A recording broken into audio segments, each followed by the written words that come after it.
Gopal sir, how are we doing this? One minute. One. Pankaj. Okay, sure. Take it.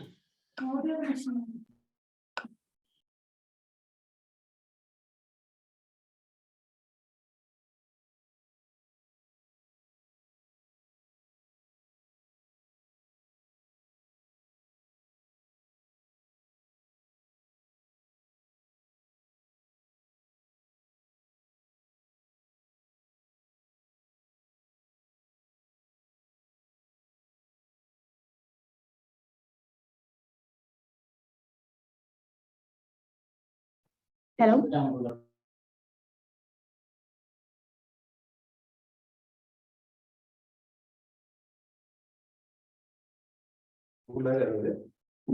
Hello.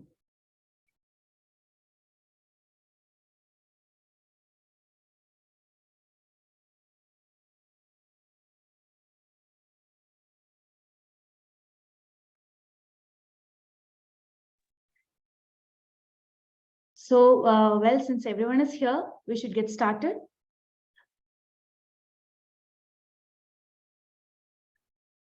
Thank God it's Friday, and yes, it's the Masterclass day. Good afternoon, everyone. A very warm welcome to you. Let us begin the day with the words of Steve Jobs. I'm convinced that about half of what separates the successful entrepreneur from the non successful ones is pure perseverance. I welcome our guest speaker and all the ever persistent and aspiring founders and innovators for the first session of Samunnati Masterclass series, a 5-week series aimed at assisting agri-tech and food tech startups to become market ready. And I'm your host and moderator, Anupriya. Thank you for taking your time to join us today. Now, I call upon Mr. B. Gopalakrishnan for the welcome address and context setting. Welcome, sir.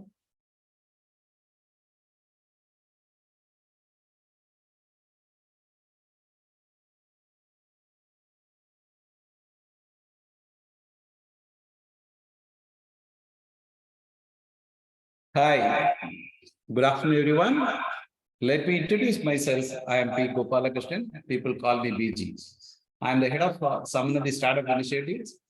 On behalf of Samunnati, I once again welcome everyone for the online Samunnati Masterclass, a 5-week series aimed at assisting agri-tech and food tech startups to become ready for the market. Samunnati is an open agri network to unlock the $1 trillion plus potential of Indian agriculture with smallholder farmers at the center of it. Samunnati works closely with agri-tech startups in providing both non-financials and financial solutions. Our pillar of engagement deeply focuses on founder development, market readiness, and investment readiness of agri-tech startups. As a part of our continuous engagement, we are hosting the Samunnati's Masterclass series, a unique series of curated sessions of aggregate startups with the theme of winning big with dreams. The purpose of the Masterclass series is to provide curated seminars, panel discussions, and the boot camps for agri-tech startups to gain knowledge, skills to be applied in realizing their true market potential. Masterclass series was kicked off by Padma Shri Batma Bhushan Dr. Ajay Chaudhary, Mr. Anil Kumar, our CEO, Samunnati, and we are here to begin the first session of the Masterclass series.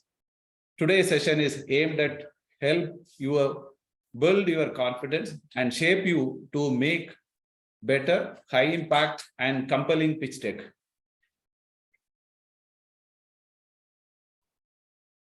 So here I wanted to talk about a small story about a startup where they were into artificial flower startup. So this company created a flower which is equivalent to a natural flower, which has got the even touch, feel, as well as it can also smell like a natural flower. And the flower can smell for almost about 3 years. So there is a hackathon which has been called by US. The gentleman has reached San Francisco for a hackathon. And in the San Francisco, the custom officials, they blocked the startup and said, you are carrying a flower which is not allowed inside US. He said very clearly, sir, this is artificial. It has been created in my lab. And they were not accepting. They were asking for they're touching the feather. It is also similar to a flower. They are smelling it. It is similar to a flower. So then they said it cannot be done. You have to wait. They have been blocked. And this gentleman started taking some photographs of whatever it is happening. They called their chemist. He came, he cut the flowers and he tested everything. And finally, he has given a certification saying that this is artificial flower. This gentleman, then he came out and he thanked everyone. He came out and he went to a shop in the evening to buy a flower which is similar to the flower he was carrying. He was having a artificial flower. He wanted to get a natural flower. So it was in the about to close the shop. The shop owner said, "Hey, this is too much. You are taking a lot of time. Can I have a complete this transaction?" Finally, he said, "Sir, I am looking for a flower which is similar to this flower. Can you help me to get it?" He said, "This is natural flower. This is not artificial flower. So why you are looking for it?" He said, "Sir, this is not natural. This is artificial." Then finally, he said, "It has looked like a natural flower." So then at last he found one similar flower and he had given to them. And he said, "Will you be interested in selling these flowers to me? Because I am running a flower stall." He said, "It is exceedingly happy. I can definitely give it across." And $2 per sale, which has happened. And 10,000 numbers he wanted to import directly from India. And first check of whatever be the amount which has been cut and it has been given to him. So this gentleman, now he is going to the presentation and he changed the entire narrative. Narrative is very clear. First, he wanted to have whatever be the presentation he has created, he has waved off and he created only a 4-pager deck, which is first one is the incident which has happened in the customs. Second, there is a very clearly the customer says, "I'm willing to buy your product," which has got a fascinating product which is available, which is nothing but a product market fit. And the final presentation was about the check he has got it from that partner.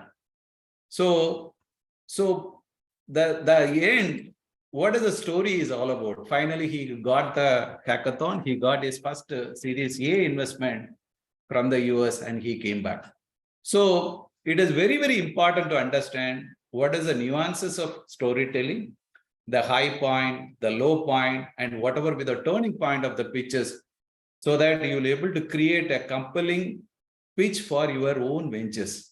It is intended to give an insight into how a story goes and facilitate unexpected opportunities over a period of time. Come and learn the art of storytelling and pitch perfect. Over to Anu. Thank you, Mr. BG. Asking questions is the first way to begin change. All curious entrepreneurs can use the Q&A box feature to register their questions. Your questions will be answered by the end of the session. Now, it's time to welcome the guest speaker of the day. As you all know, you're gathered here to learn about the art of crafting a winning pitch, and whom better to speak on the topic than the master himself. So, without further ado, I would like to invite a speaker of the day, Mr. Pankaj Singh, founder at Slides. He's an investment deck expert and has a 1 billion plus in investments. With Slides, in 5 years, he has created 1,000 plus clients, 40,000 plus slides, and 250 plus pitch decks with raising of a $600 million investment. And he has worked closely with top brands, venture capitalists, and startups to create engaging storylines and powerful investment presentations. Being a voluntary teacher, supporter, and curator throughout his journey, he has more than a decade-long experience in developing high-stake presentations and narratives that helps leaders secure investment, inspiring people, and achieving goals.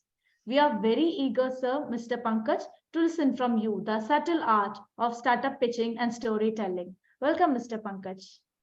Thank Can you. you put this presentation, please? 1 minute. Presentation? Do you want me to share that? No, yeah, please do that. Okay, I'll just do that. Okay, thank you so much, everyone. BG, that's a great story that you narrated about a $2 transaction became to a $1 million company. I think these are the startup stories that are not just inspiring to anyone, but it's the core and the crust of our country's startup ecosystem. And I'm sure there are hundreds of such stories that everyone here in the audience have seen, heard, followed, and maybe have got inspired and give them enough and more reasons to become an entrepreneur themselves and pursue one of their dreams that they've always wanted to. Now, that's the crust of startup ecosystem. That's the crust of starting and building a company of your own. And I give a hearty congratulations to everyone who's here, and I welcome you all in this small, quick session that you will be part of in terms of explaining me my journey and the things that we do for people. And I'm hoping that it definitely helps a majority of companies or people here in their journey as well. As Ms. Anupriya has mentioned, please drop your questions. It's a very interactive session that I'm hoping to make. And if you have any questions in the middle of the session, please drop them out, but I will try to answer them by the end of it as much as possible. I think that would be a nice plan, right? Okay. Now, as I said, it's going to be very interactive, everyone. I see we have 101 people attending here, which is a great turnout. Congratulations to Anu, your team. Vijay sir, I think you've done a great job in letting Mr. Pankaj. Spreading this awareness. So very great appreciation for your masterclass series. Very excited to attend more of these coming in the future. Okay. When I was thinking about how do I do this session, I came up with this general notion of let me try and break some of the most common misconceptions, myths, and some of the ideas that entrepreneurs have about startup pitch deck making altogether, right? It seems to be like a most complicated task that anyone think that is there in one of their startup journeys, right? Ideally, I personally think that it is one of the most complicated tasks in your entire startup journey that you will ensure from here on. How much time do we have on this one? For 30 minutes, Anu? You have 40 minutes for your presentation when we'll go to Q&A, which is 20 minutes. Right. Can I share my screen or presentation? Sorry? Can I share my screen or the presentation? Sure. You can share your screen. Oh, okay. I'm just trying to find that option. Okay. Just a minute. I'll check with the technical team. No, that's fine. I'll just try to figure it out.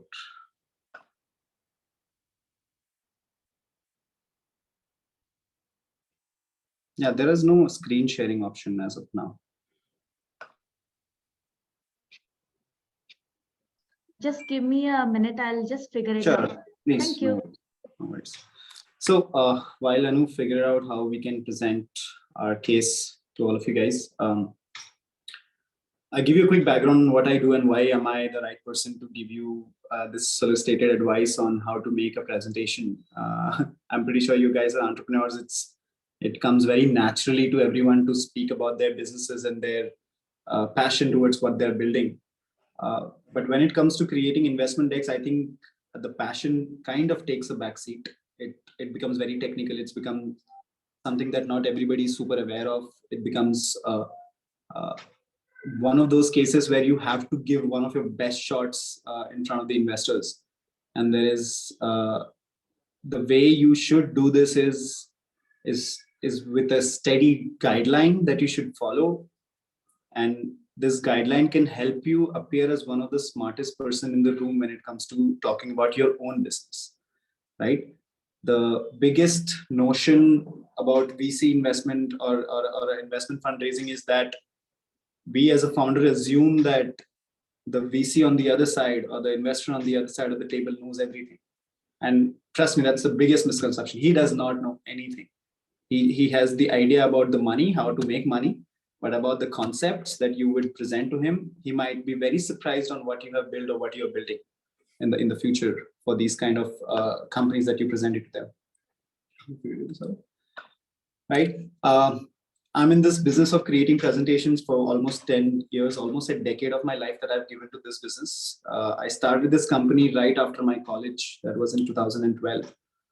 Right? And 2012, startup was a very buzzword. I think it was almost equivalent time how Flipkart and other companies were starting at this point of time.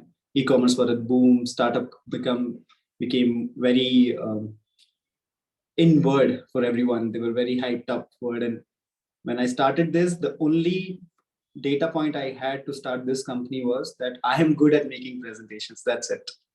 And I did not do any market study. I did not make any presentations, and I did not do anything else. But I just I just knew that I'm good at making presentations, and I can get this made for, and I can do this job for hundreds of others of companies. Let me just fast forward that journey. 10 years later, we are over $1 million company as of today. We have more than 30 members in India and abroad who are primarily working only on this task.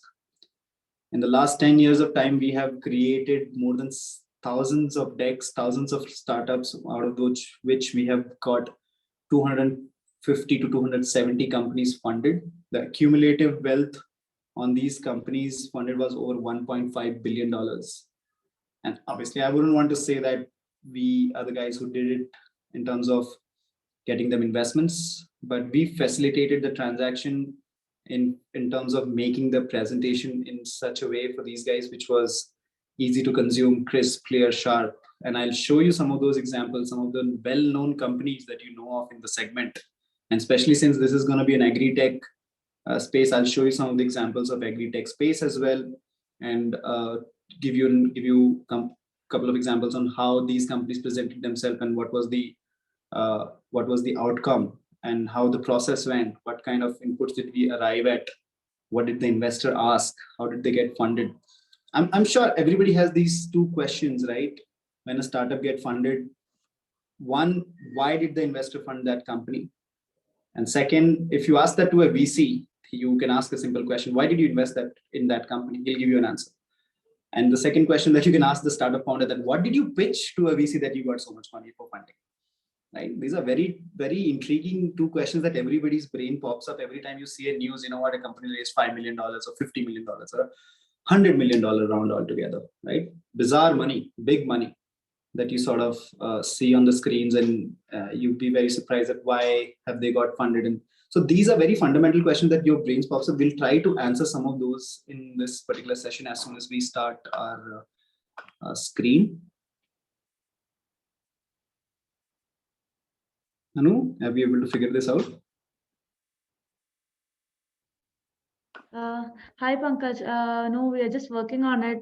Meanwhile, we'd like to know about the basic aspects of startup pitching and storytelling. Though there are many new entrepreneurs here, so they don't know how to proceed with a powerful and impactful pitch. So as a expert in this area as you are, so we'd like to know how they should approach it and when they should approach it. So that will be a good information for them. Okay. Let me start with making you understand about the whole startup journey. What happens? Where do you begin? What is the right time for raising the capital that you want to raise? First of all, base underline. If you don't need money for your business from an outside investor, don't raise money from an outside investor. If you think your business can steadily survive with the money from your friends and family, colleagues, parents that can come into the system, please try to stick to the business with that money. But at the second hand, I would say, if the business need money, never hesitate to go out in the market and asking for it. More than you needing that money, an investor need a portfolio like yours, which is steady business, which will eventually become a great multi-million dollar deal for him. Right? Now, let's say first-time entrepreneurs, you start your journey by a simple idea, saying this is what I want. Make sure you are validating that idea with in-depth research of how that particular idea is going to obtain a wonderful business in the next 5 to 10 years. I personally say this to a lot of new coming companies out there: do not give your heart and soul to that company within the first 6 months. You can hustle on that company for the first 6 months. And after 6 months, if you feel that this is exactly not where I want to be, please switch to the next best thing that you want to do in life. There have been cases, and this is what happens with startup ecosystem, especially, is that when you start a company with that aggression and something doesn't fall in place, you keep doing it for a couple of years and then you fall. By this time, you've burned your money, investors' money, have a bad name, reputation in the market. But ideally, if you can hustle for 6 months very, very hard, your results are definitely supposed to be good and positive. But if you think that this is exactly, you have identified the problem is not big enough, or you're not able to make this you will not be able to make this company larger and bigger with the current circumstances, please move on to the next big thing that you want. But with that said, never let your entrepreneurial spirit get out of this entire concept. Okay. Yes, I know you were saying something. Thank you, Mr. Pankaj. So I would like to, if you would share your presentation with us, where you can upload it on Zoom. Sure, I can do it right away. Okay. No, you could have told me. I could have given that to you before. Okay, sorry for the interruption. Like, yeah, you may carry over with the question. That is fine. I hope none of us in the audience feel that we are not able to do this, but okay.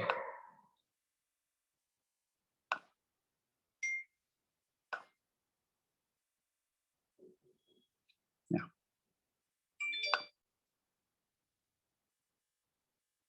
You want me to WhatsApp it to you?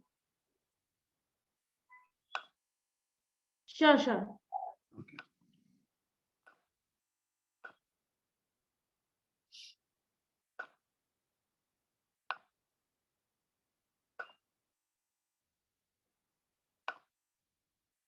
Yeah, you can use it. Oh, okay. 1 second. Just I'll give you another version, please.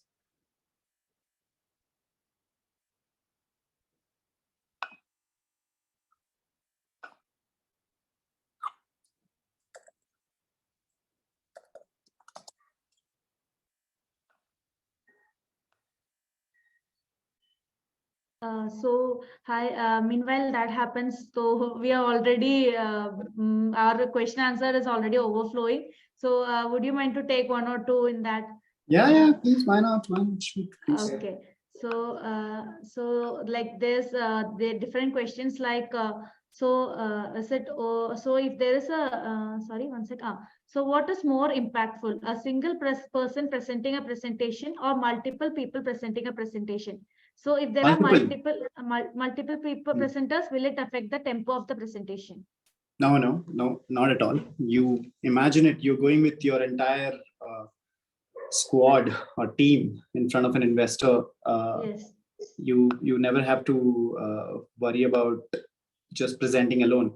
There could be a lead person to speak, and especially the CEO and the founder of the company could be the right person to make that happen.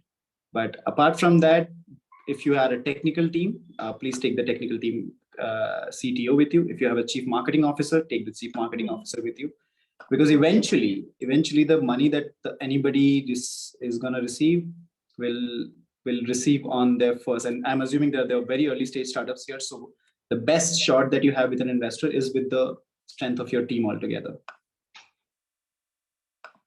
Thank you, Mr. Pankaj. So the other question is it okay to put company's intro, pain point, solution all in one slide and convey the message through storytelling? In just one slide? Yes.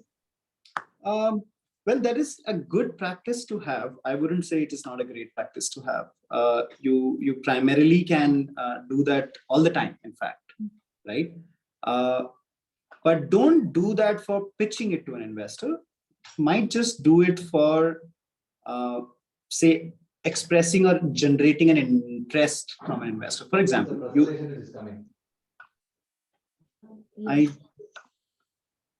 think your presentation is ready, so we can start. Sorry for the delay cost. No worries. I think I'm sending you just another file, but this you can just keep it out there.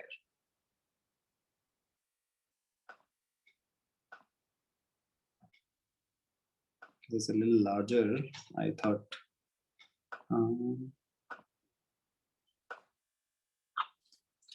Okay. Okay. I'll finish that question that was popped up. Yes, a Yes. single pager works, but as part of investment fundraising, you should use a single pager document only to generate the interest from the investor about your startup and nothing else. It's as simple as that. Okay. Thank you. Thank you very Yeah. much. You Now you always gonna need a big presentation when you finally gonna be presenting it to anybody else. But as long as you have the how do I say? As long as you have the single pager, you can always use that in favor of creating interest with the investors and then show them the larger presentation. But always use a larger presentation as much as possible. Yeah. Hello. Okay. Okay, Pankaj. Okay, this one slide, this is very important that I want to show it to everyone. And I think one of the most important slide that I would want to emphasis on, this will break many of the myths that investment deck making has in the market or even all over the internet altogether. People say, you should have these, set of 15 fundamental slides to talk about your business. But that is from the startup and entrepreneur standpoint. Okay. I want to give you an understanding of how a VC or an investor look at the presentation when they receive it, right? What are the 5 things that they look at?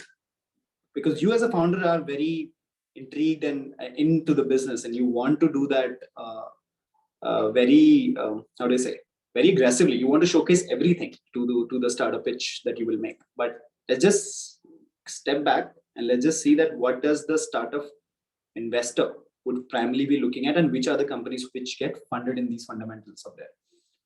5 things: problem, solution, market, business, and team. These are the 5 things that any startup investor will look at. Now, with this one, the graph that I'm trying to show you here is, if you have a great problem, plus a great solution, plus a great market fit, plus a business and a good team, you're going to get funded. As simple as that. The 5 things that you need: a good team, a good business model, a market size enough to investor to be excited about, a solution to the big problem that you have identified. Sometimes startups have problems which is not big enough, right? Which is not very customer centric. And that's the reason that you will get from the investors. You are not a painkiller or an aspirin for anything. You have a problem identification, but it's not big enough for people. You will not get funded. Solution, you have good solution you have made, you have a great market, you have business also, you have team also. But if the problem is not big enough and you're not actually eliminating somebody's pain or a problem in the entire industry, you will not get funded. You have a great problem, no worries. But your solution doesn't really reflect it. It is not for the people. It is not customer centric. It is not driven by the people. You have a market size, great. Your business is great. Models or revenue streams are great. Team is good. You will not get funded again. You have a good problem. You have made a great product. You have a great solution to that product. But your market size is super low. It's not big enough. You may be able to cater to some people around there, right? It's in investor terminologies, we're going to be calling it as not venture backables, which means that if they put in the money, they will not expect the desired amount of returns in the business that you will have. In that case also, you will not get funded. Problem here, you have the solution, you think the market is good enough, but you don't have a great revenue model out of it. Especially in, say, advertising companies or social media companies initially when they do it, right? They have a great market, they have a great product, great solution, they have a great team to do it as well, right? In that case, the reason that you will get from the investor is that you can't capture value in this business, right? Again, you're not going to get funded. You have a problem, you have a great solution to it. Big problem, big solution, big market. The revenue model streams are absolutely great, but you don't have a great team to execute this. First thing they will say is no, that they will not fund you company. And the reason is that they can't execute something like this and into the business. I will let this sink into everybody's mind problem, solution, market, business, team. Everybody will tell you to create a big, large presentation, but under my experience, I will tell you, take these 5 slides as part of your first pitch that you will ever make. And if you want to evaluate yourself, if you're going to get funded or not, these 5 slides, if you're ever going to make, and you will take this to in front of the investor, you will generate interest and you will get an answer. It's a yes or a no, it's a different story. That's something that we don't have to worry about, but you will get an answer, right? Any specific questions on this one I would like to address? No, is there any questions? Yes, there's a question which is related to this. So it's from Mr. Krishna GM. So which insight or data should be included before investor that they see as important? Which insight or inputs data should be included before an investor? Well, in all the slides, the data points, the data that you will have will relatively make a lot of your life and the investor's life easy to make a decision to come up with it. But then if you ask me specific on which slides and what kind of data, and especially I'll cover that in my presentation also after a point of time. But if you ask me anything specific, I can still tell you that.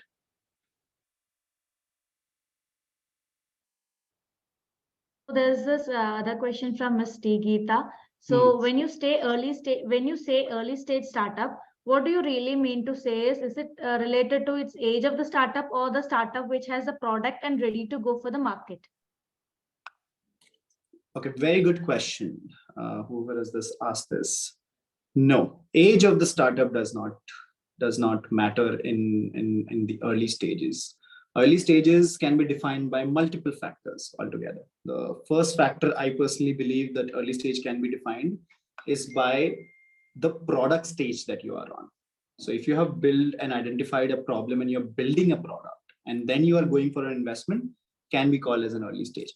Early stage can also be called when you have an idea and you can come to an investor and say, you know what, I think I have been up to something and I have this brilliant idea about creating XYZ, right? So if you showcase that to an investor and you are still able to raise money, you are still early stage. I would prefer, but not in frames of time or anything else that we'll have. And I will cover a couple of those questions in my subsequent presentation. Anu, I have shared that file with you. Please bring that up on the screen.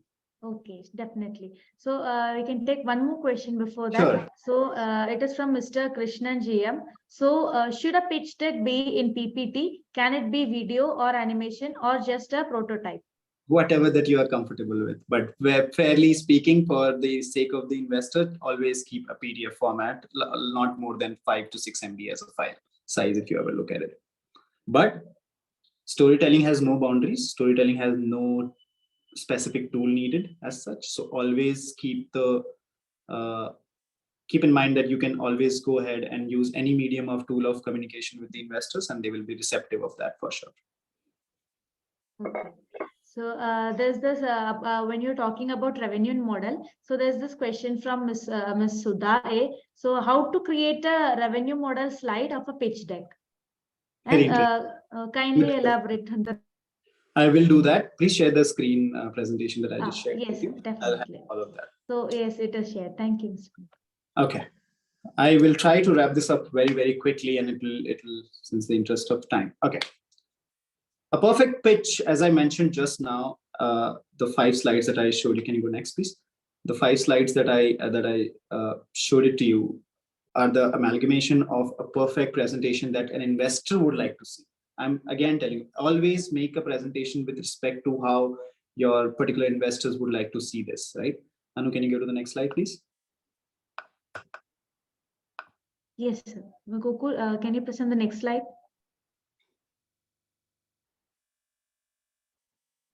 Okay. Which are the topics that we're going to cover? I think I've discussed that. You can go to the next.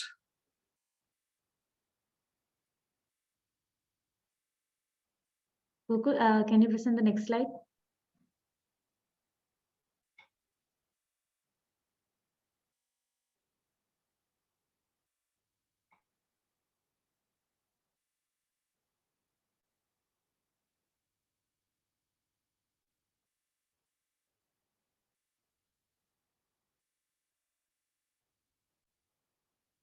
Okay.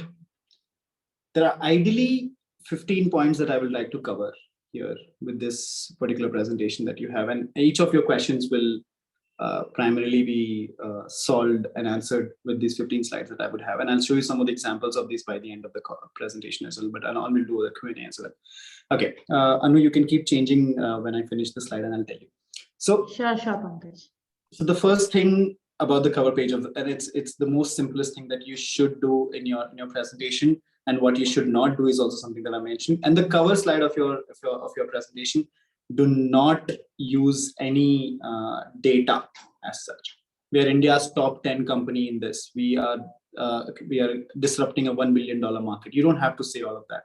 Just put your logo, the purpose, or an elevator pitch of the company, and other things which are more interesting for investor to have an interesting conversation about. Your awards, your recognition. If you have been into the media, please show about that. Your slogan, your own name, which year it was on, and keep it very, very clean. Image wise, yes, use one image which will depict the whole sum of your business and the nature that you are in. Please go ahead next.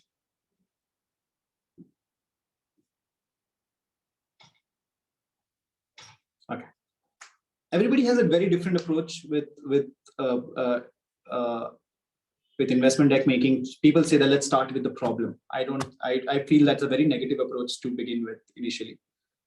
Talk about who are we on the table. So if I'm talking to an investor, my first thing is to talk about myself. Why I am the guy who has started this company. So you talk about yourself, your founding team, which is you and your founding member team, could be your CEO, CFOs, and CXOs and CTOs, which are there, right? Put their pictures along with their names. Talk about their previous relevant experiences, education, companies, and the leadership and experience that they have. This is enough. Put maybe the logos of the company that they have worked with, right?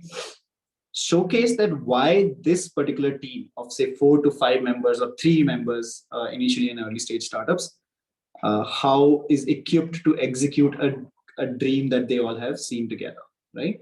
So a dream team is the second most important slide that you start in your presentation. Go ahead.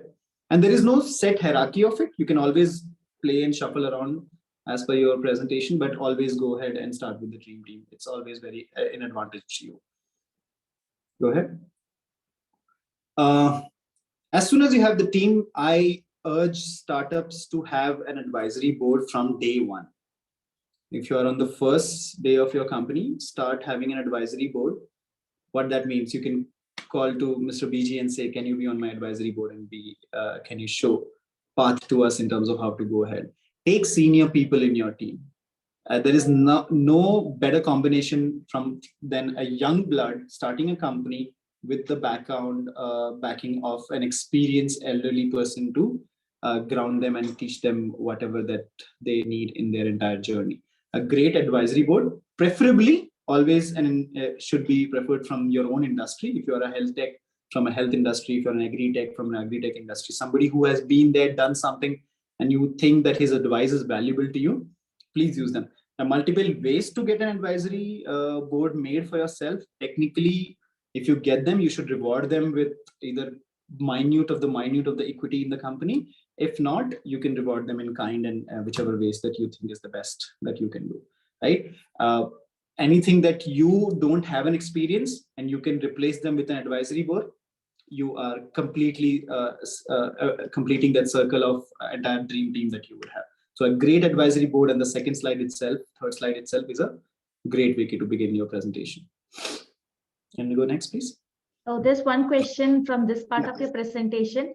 I am the only full-time member of my company. Others are part-time founders. We call them advisors as of now. Can I put this on the team slides? Yes, you should put them on the team slide itself. Advisory board is primarily doesn't really come back to the company to work with you. But if they are part-time today, and this is a very common scenario with most of them, and every investor understands that, because they can't leave their jobs or they can't get out of the current enrollments that they have. Even if then, you should put them in the team. Put them in the team. You can say, and they can ask you this. The question can come from the investor as well, that they are not full-time yet, right? And you can continue from there. Nobody will question on that.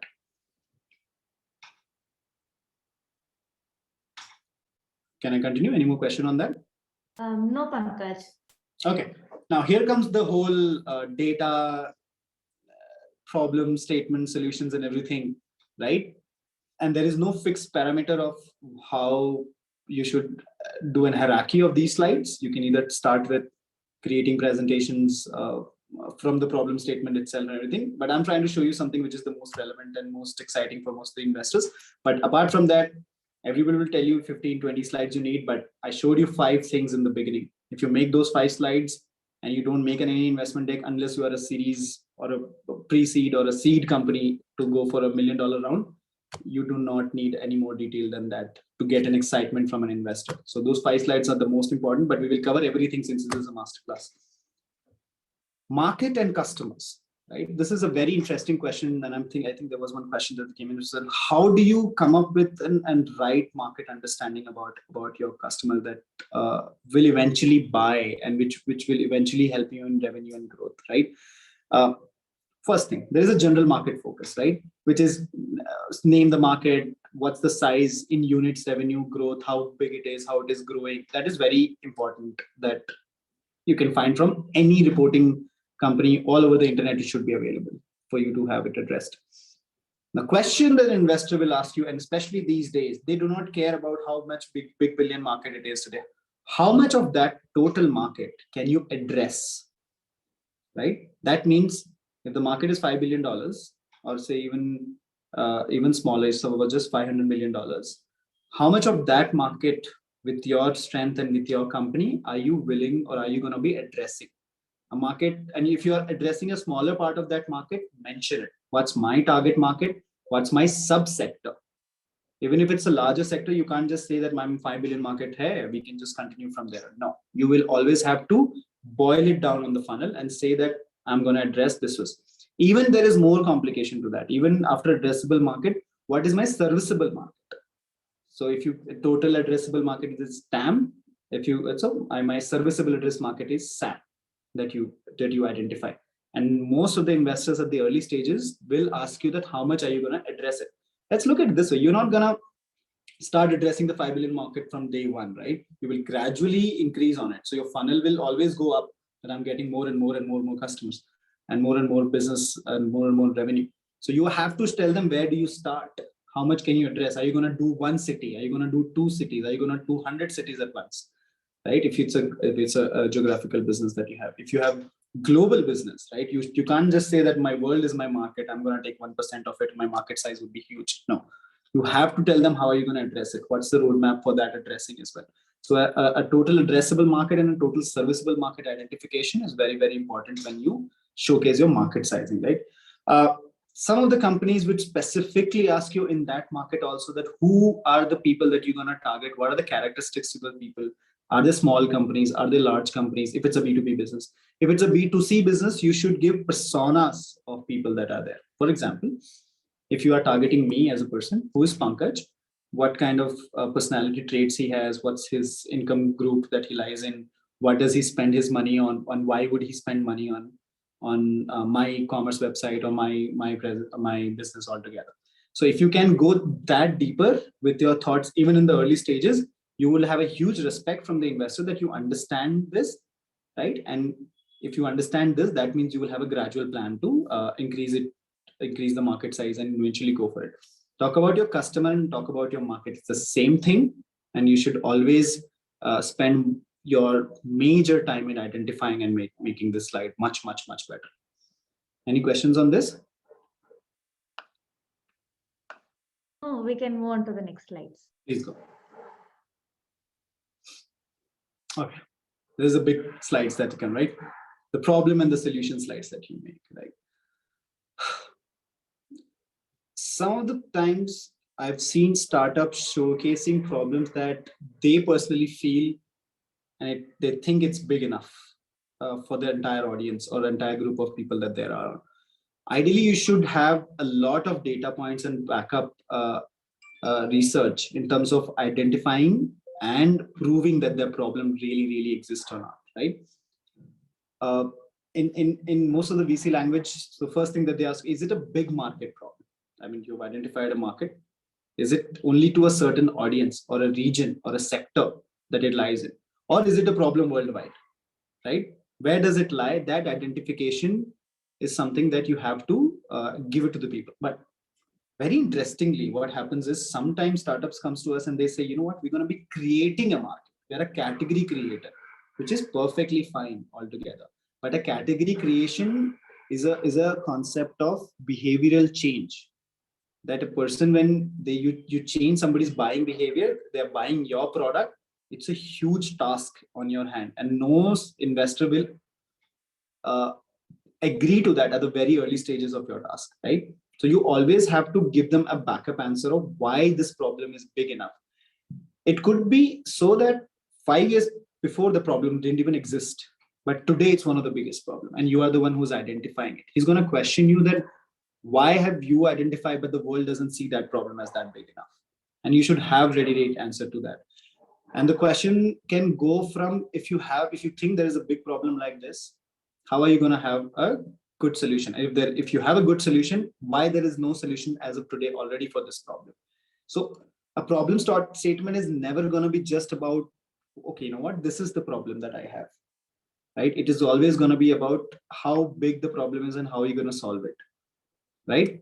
Current solutions, current problems. Biggest competitions is equals to startup code changing customer behavior. That's exactly what I mean is, if your current competition is making the problem solved, and if you're also making sure that you will, your startup will have much better chance in solving that problem, you have a great problem statement to give it to the investor.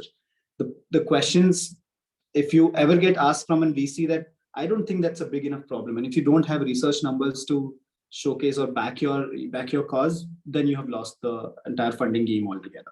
That's what I mean, right? If you're solving something for yourself, if you're solving something for your clients, if you're solving for a larger community, show them that, and then you should be able to have a very strong nail on the coffin to sort of secure your funding that you will need.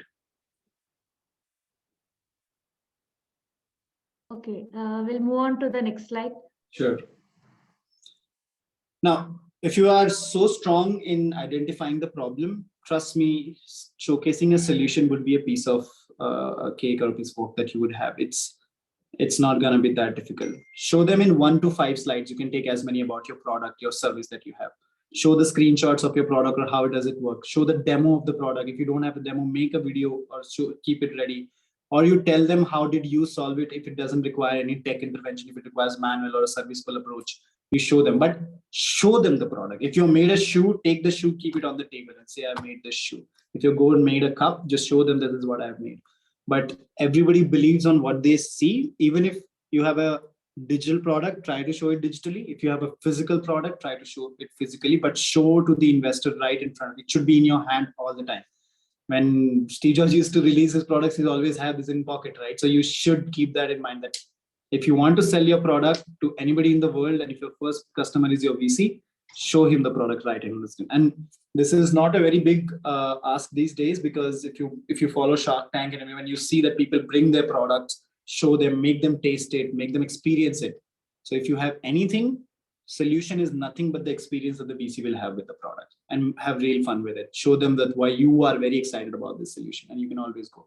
In presentation, however, that when you write, you have digital medias, you have ways to show it. If you're on a virtual call, try to use it as video as your savior tool to do it, and make a video out of your of your product and show it to the investor.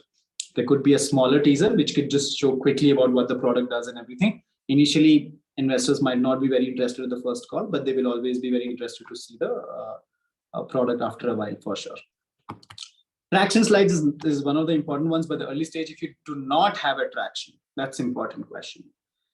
People at early stage say, I have not sold anything. I have not gone and done business. I've just built my product, and it is just MVP stage, and it has not gone to a customer. It's only live at 2 to 3 customer places, right?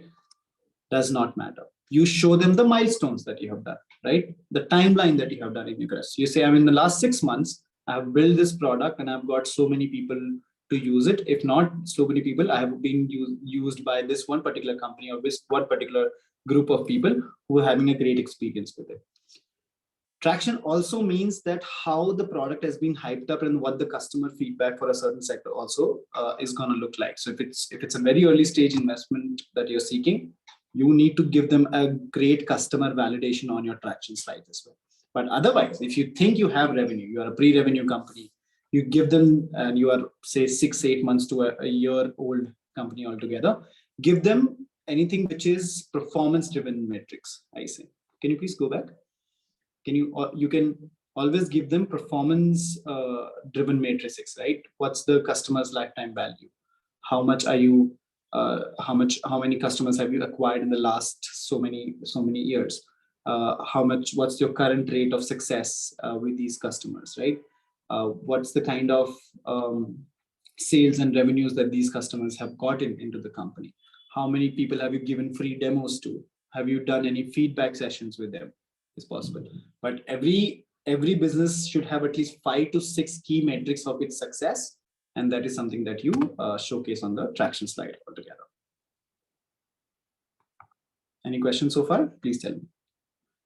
And yeah, I've written at the bottom that traction is nothing else about, but it's just about bragging yourself, right? Just say all the positive things that you have done in the business, and that will give you a great traction slide made already.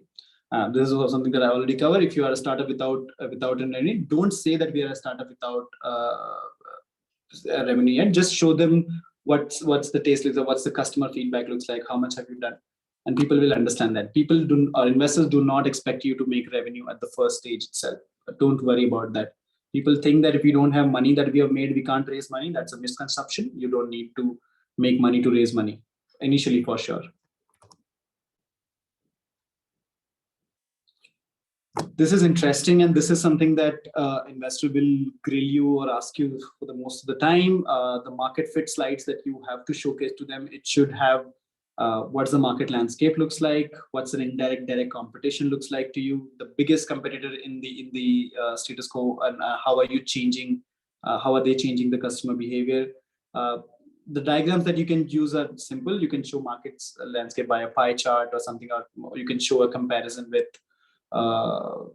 hypothesis like positioning analysis or feature analysis altogether. I'll show you some of the examples of that.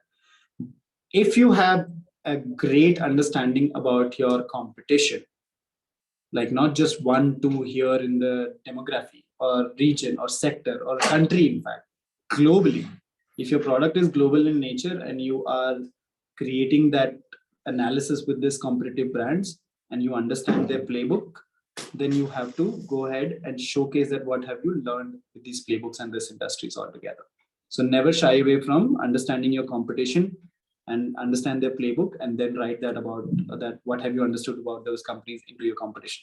The best thing that happens, if you show that your competition counterparted in UK, US, or Dubai or Delhi, anywhere that you have a competitive, and they've raised the money already. They raised $2 million very recently, and you are a similar company altogether. You can use that in your slide and say, you know what, see, investments are going in this sector. You should see that there are more investors or more companies will flow in this company. As soon as one sector gets hit, a lot of startups come and follow that sector so that everybody gets a share of the pie, right? They always try to make the pie bigger. So you also should tell them that, you know what, there are a lot of companies getting funded and I think we are the right fit for it. And we have done our studies with the competition. I know what they are doing. I know what the market is looking for.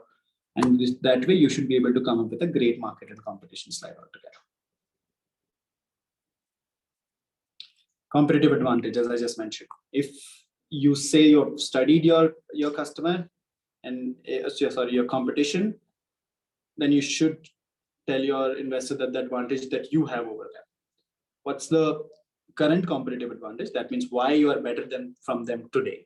Why you will be a sustainable better brand from them today, because once they see you, you see them. It's as simple as that. So when they see you, they will also know about what's good and bad that you are doing, and they will always try to improve themselves. But how will you compete and sustainably compete over the years is something that you should mention in your competitive advantage. Unfair competitive advantage are simple. If you have a license for something which is not very easy to obtain, you have it from Government of India and it's not very easy to obtain. You are one of the 2 companies in the world that got this. then you have an unfair competitive advantage. You can just use it in your favor and just build your business completely. Should also tell them, why are you killing the competition for newcomers altogether? What are the entry barriers that you are going to create in the market, right? It could be money, it could be time, it could be expertise, it could be patents, whatever that you are doing. But you have to tell them that why do you have a competitive advantage and how the newcomers will not be able to compete with you if they enter the space, right? The key relationships and partnerships that you have with the competition, if you say so, right? And competitors' weakness. These are the 5 to 6 points that you cover in your competitive advantage slide. Investor would be very mind blown that you know about your competition. You are active in the industry to sort of keep running your business through and through, and not just looking them once in a while. I don't have to explain much on the business model. It's different. You can go ahead, please. It's different for different companies, but I'll give you the 5 key pointers that I personally like to involve in my presentation making. What are the key revenue streams? Where the money will come from, you have to always tell them. If it is coming from app downloads, if it's coming from transactions on the website, is coming from commissions, you have to tell them. It's talk about your pricing in that I'm a product price. If I've created a mug, what's my price? Why am I? What's the kind of margins I would be able to make for it? This is very important for any investor to have a business model slide in your presentation. What's your revenue business or a revenue recurring revenue frequency? And how frequently are you able to sell it to the same customers or to the other customers or new customer portfolio that you will have? Is there a big difference between gross versus net revenue that you have? So if you're selling it for $100, how much do you really make out of it after all the calculations that you have? You should be able to tell that on your revenue and finance, business model and finance model slides altogether. Cash collections happens. Is it happening in immediately, or is it happening in 30 to 90 days? A lot of companies have that model where the money is parked and it just gets you after 30 to 90 days. You should mention that and talk about that in your revenue model and a business model as well. And a couple of other things depends on how exactly the business revenue streams are coming in. It's very specific to each startup, how they are planning to make money. Initially, they don't, but if they do, you should tell them that how the money is going to come in. Please go ahead. This is very interesting and it's a very strategic slide that I personally think that most of the investors would be very excited to know about. What are your expenses looks like? Where exactly are you gonna put this money? What's the time and effort in generating that expense or revenue? It's gonna look like. How to reach? What's the market channel that you will have? In terms of expenses and strategy, could be anything that you, from marketing to expansions, that you would have. What's the kind of unique strategy, relationships and partnerships that you have? What's the potential for leveraging and scalability growth in the economical conditions that you will have? How long is the sales cycles in the customer? This is the place where you talk anything and everything about your go-to-market strategies altogether. If you're going to the market with your product, how are you going to sell it? At what cost? What's your burn? There are only 3 important factors that the investor will at the primary stage. Who are you selling it? What's the cost that you're selling it at? How much money are you making? And how much money have you spent in selling that? If you can get these 3 to 4 things right in your investment deck, just 4 points, you are good with the investors and your go-to-market strategy altogether. As these, some of the things I've already covered in this, financial projections, right? How are you projecting? But it's a very fundamental question that startups ask me: for how many months should you project? For the number of years you should project your financials for? 3 to 5 years is good enough. If you go to an investor and show them that I have 3 years or to 5 years of projection plan for my revenue and cost, I think he'll be extremely happy to see that you have made an effort in making that financial model. Use a very effective financial modeler. Do not just think that if you have somebody handling your finance or a CA or anybody can just do it. Do a certified finance modeling guy or a valuation guy. We should be able to make that web projections much deeper and detailed for you. And don't just get it done or don't get made from anybody or anybody that can do this job in financial level. You should have a very authentic and a sophisticated financial model. Importantly, you should also be able to present that financial model. No VC ever likes any founder who cannot talk about his company's finances. Can you imagine a business where you don't know about your company's finances? People do not appreciate that at all. Similarly, when you are presenting in your deck, if you do not talk and you say finance will be explained by my CFO, no, You should, and everybody in the team should know about the financial projections. And that's the crust of the business. If you don't know about your company's finance, I don't think then you are a true founder. You should know about your company's finance really, really well, right? Target market size versus acquired clients is something that you showcase all the time. And okay, we can move to it. It's not much there anyways. Exit strategies. A lot of people say that once we take the money, how exactly are we gonna exit out of this? Multiple ways. These are the top ways that you can think about. But in today's time, there are hundreds of other ways to exit out of companies, and people do it. But then the best and the known ones are acquisition, right? And if you guys, if everyone here believes, I personally think it's a great exit strategy for a lot of people. If you build a product and you think you're going to keep needing money to scale it, build it. And if you ever get an offer from a relatively bigger startup in food tech, say Swiggy gives you an offer that we will acquire you, go for that acquisition, always, right? I wouldn't say always, that's also very harsh reality, but then if you think that you can compete and you want to do that large scale business with these guys, you can definitely go ahead, but then try to keep it an open mind towards acquisition as a strategy when it comes to creating exit strategy for your investors and startup. If you do not agree with your investor on that strategy, please have very fruitful and great discussions on why not are we doing this exit strategy as well. Financial buyers, again, simple. If you think your company is making great money, just return the money with the investor with a great return on the current valuation that you have, and they should be able to get exit. Or eventually keep the running business as fast and high as possible till the time you hit an IPO. These are the only three top exit strategies that you would get in the private equity market. Capital raise, use of funds that you will have. Very interestingly, you have to tell to the investors, and this is very important slides again, that how much money do you need, at what valuation do you need, and why do you need this money? These are the three important questions. And we don't have to go on each term here, but when I send you this presentation, you can look at it. But under my experience, show them the 5 top categories that you will have to use the money that you need it for. Arrive at a great valuation after consulting your financial modeler, not just anybody who would just tell you that this is money and this is what we will need. A great financial model will be able to drive how much money do you need for 12 to 18 months, at what valuation you willing to do that. So a good valuator should be able to give you those 2 numbers, and it's good enough to stick it on the slide. Where do you use it? You should be mindful of where exactly the company's best interest lies. If you think the team needs the money, then you give the money to the team. If you think the marketing or technical team, or if you need tech, or if you need to buy machinery, if you need to acquire some real estate or something that is required, physical establishments made, and if you need that money there, mention it. And never mention specific. You don't have to mention specific at the early stage. Mention in terms of percentages, because it always varies.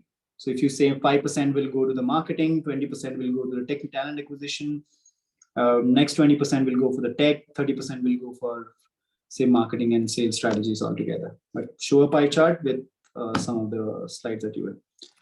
Closing slide is very easy that you go with, and you create a logo, write it big and bold that you would have, give your site and write your email address, and let's do it. And the entire objective of the pitch that you will make with these investors is to have another meeting.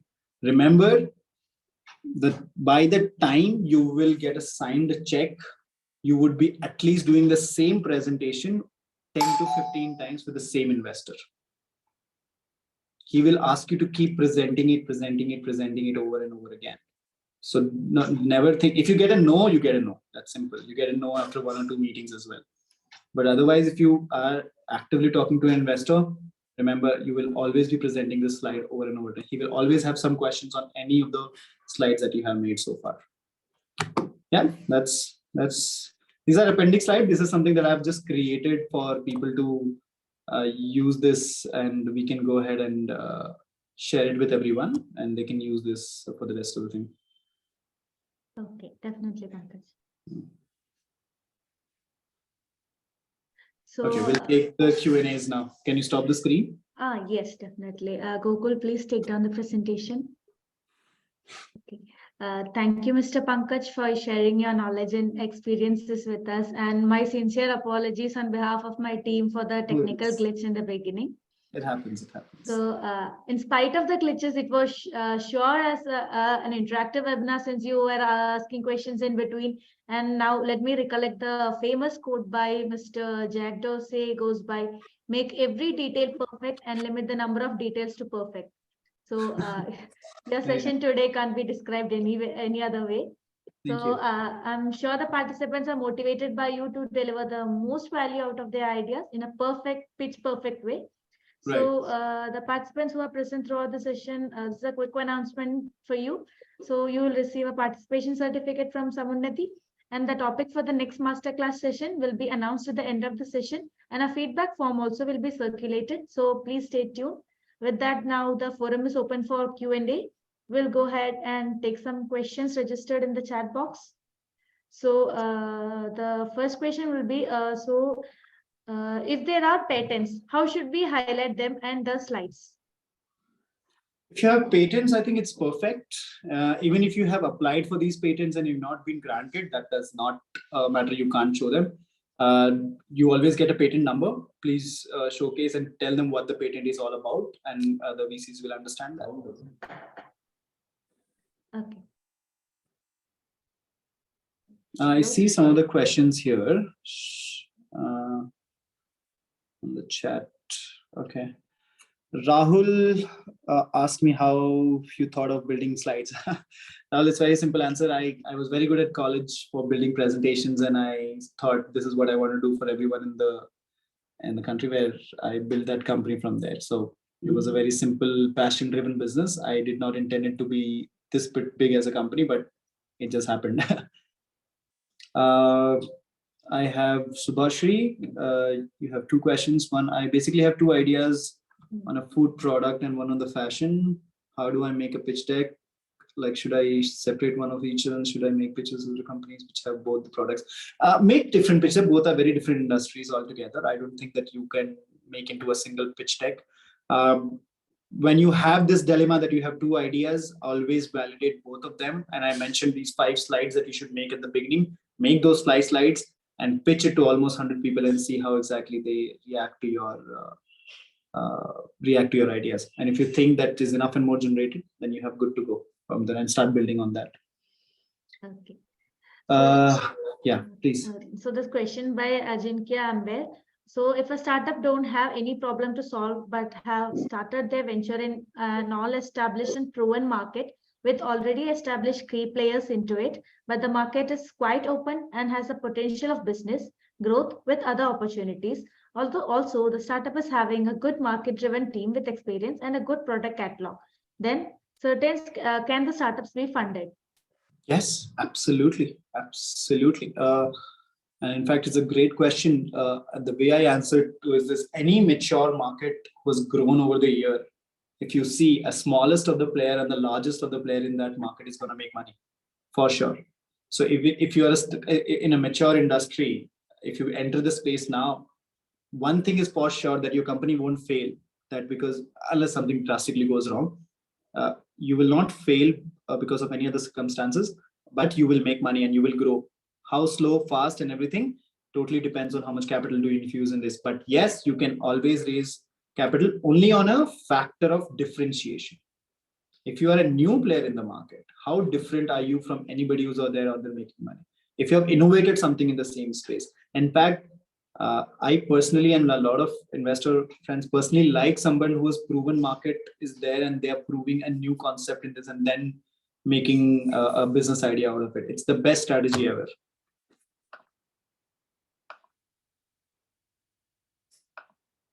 So this is a question from Mr. Santosh. So can we use the templates from presentation.geo or other websites for the pitch deck preparation? Yeah, there is absolutely no harm in using templates as long as you have your own content and your own way to design it and showcase it with. Yes, please go ahead and use templates. No problem. Okay. So the next question is, in some idea, we cannot predict the market or business, before iPhone, it is quite hard to determine the market for touch phones. And then in such situation, what to mention of the market or the business? Okay, I don't know if I get this right, but if you're asking about the anticipation of the market, and if you're asking if the concept is ready for, or if you're building something for a little bit more future ahead, yes, that's a fundamental problem that you should have answers for when you go to the VC before raising money. Because if you're before your time and you've created something which may not be in use today, but after 5 years you would see that into existence, then you're too early for the market, right? But if you can predict that future and you've built the coming years and you know that you're going to be a great, then wait for the market to be ready for you and then build that company. And there is no absolute no harm in doing that as well. So we'll take a couple of questions before we close the session. So is there a sequence for the pitch deck that should be prepared? No. Look at it as a movie, right? A movie can be shown in any ways. So there is no first template or a fixed 10 slides or 5 slides that you did. But as I mentioned, you should look at what movies get super hit and the ingredient about those movies and the 5 slides at the beginning and the 5 points that I mentioned at the beginning. Just make that before anything else that you make in your investor pitch. Share it with the investors. And if they say that they're interested in your business, go ahead and create a more deeper and bigger presentation for yourself. So we'll take the next question. Should we send the investor deck first or the pitch deck when contacting angels or VCs?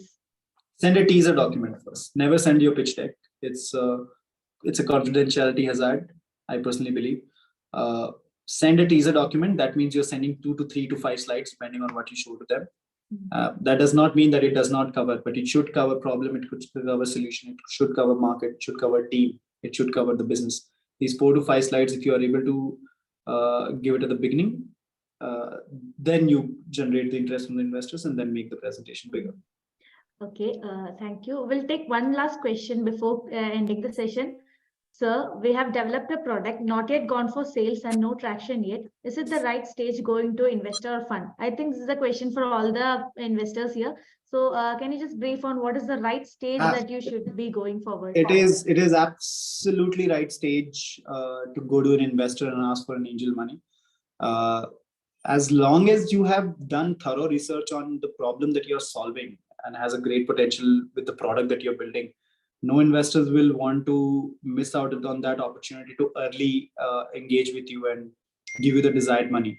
And for the sake of it, let's just say you are looking for not more than $100,000, or if you're looking for 1 or 2 crore rupees to get started with, right? And that will initially boost and help you in building that product. Go ahead exactly when you have an MVP of the product, something that you can show to the investor. And once you have, or maybe you have the first customer of adoption, then when. So as soon as you have the first customer adopted your product and they're reviewing it rightly, go to a VC and ask for more money and say that I want to build that product for the future. Okay. Thank you. Thank you, Mr. Pankaj. Oh, great. This has been absolute pleasure. And my closing remarks for this session is stories are fundamentally the way an individual speaks, and it is not driven by set standard of slides, and it is not driven by any template. Just make sure you can be technical, you can answer everything, but a storytelling approach in front of an VC is the most likable and waits the highest regards in front of the investors when it comes to pitching a presentation. Try to keep it minimal. Speak only limited amount of things when you are pitching into the investors, and showcase them a great passion and that you hold for this problem. And I'm 100% sure your idea will be worthwhile seen. And never think that nobody looks at your company. Every VC that you send your presentation to, they see it. They just don't get excited because you send them large PPTs. Send them 3 to 4 slides. That's it. Either on WhatsApp, either on emails, wherever that you're sending it to, just send 3 to 4 slides or 5 slides max. Do not send a large presentation. Don't send a financial model. Don't type a big email. No, they don't got time for that. They will just quickly review it. And if they think the space is exciting, then then you will get a call and then you will present them a larger piece of tech. Okay. Thank you, Thank Mr. you for having Pankaj. me. Please say this. Now I'd like to call Mr. B. Gopalakrishnan for his closing remarks. Hey, good evening, everyone. And really, it was a fantastic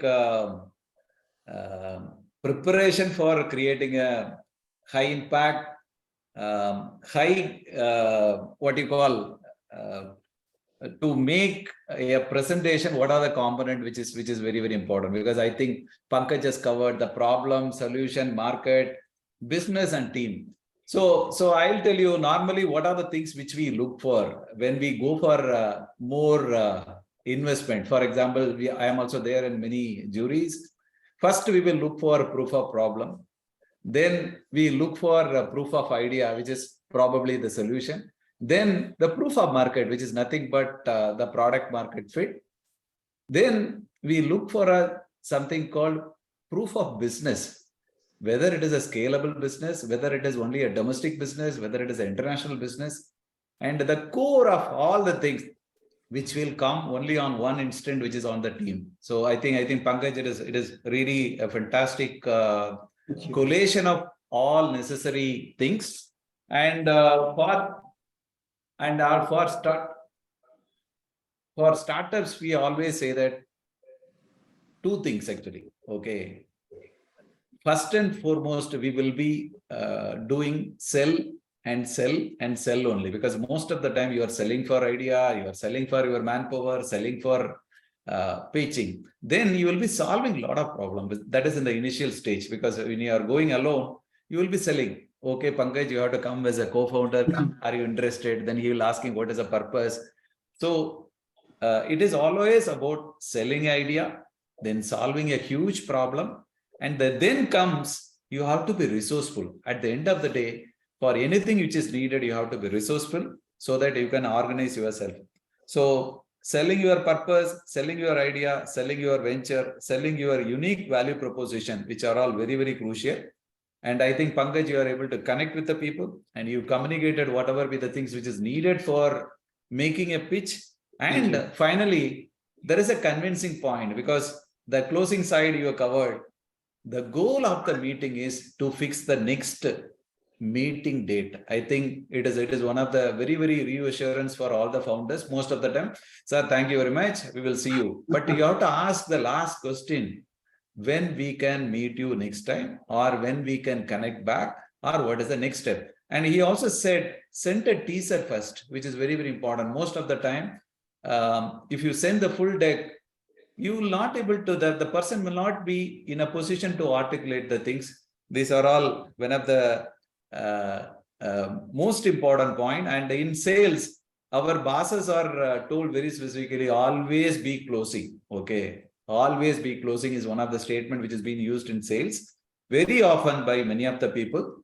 So please ensure that whenever you go for a meeting, finally you ask, what is the goal of the meeting? And the goal of the meeting is to fix the next date so that you will get a feedback. Okay, whether it is negative or positive, it is immaterial. Yeah. You have to get the feedback, which is very, very important. I think Pankaj, that is a nail in the entire PPT. It is a good one. Thank you. And I think it is initially there are some problem, because we are also evolving. We are evolving. We are extremely sorry for such an instant. And on behalf of the team, I definitely ensure that the next session will be much, much more organized from our time. And we will also take a rigor so that we will not get into some complication. And it is too much for the digital to happen in the current day. It happens all the time. It is absolutely okay. Biggest stages have this, so do not think that. And I think it's a tremendous effort from the team. I think they organize it really well. I see a participant count which is very, very high, and I think it's just the effort from the team has gone to bring everyone together here. Otherwise, this is not very possible to make something like that. And I'm very happy that the way this was organized. I assume that the audience here is generally should have more interactions with people. So I would suggest that everyone should be very much in the learning curve should learn from as much as places as possible. You have come here and I'm pretty sure you've learned something. Continue this journey from attending more masterclasses here, continue this to going on LinkedIn and reading on what people are posting. A startup journey is nothing but just a learning cycle throughout your life. Keep learning and keep executing. That's it. Yeah. Thank you, Pankaj, for Thank your you. nice words. And over to Anu. Thank you, Pankaj. I'd like to propose a vote of thanks on behalf of the entire Samunnati family.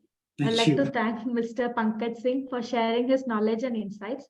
And I'm sure that it will be helpful all the agripreneurs out there to develop their venture into a well-established business, and for sharing your words of wisdom. And Thank you. last but not the least, I would like to thank all the great tech startups and founders, stakeholders, investors, and our pool of incubators, because without them, this would not have been possible.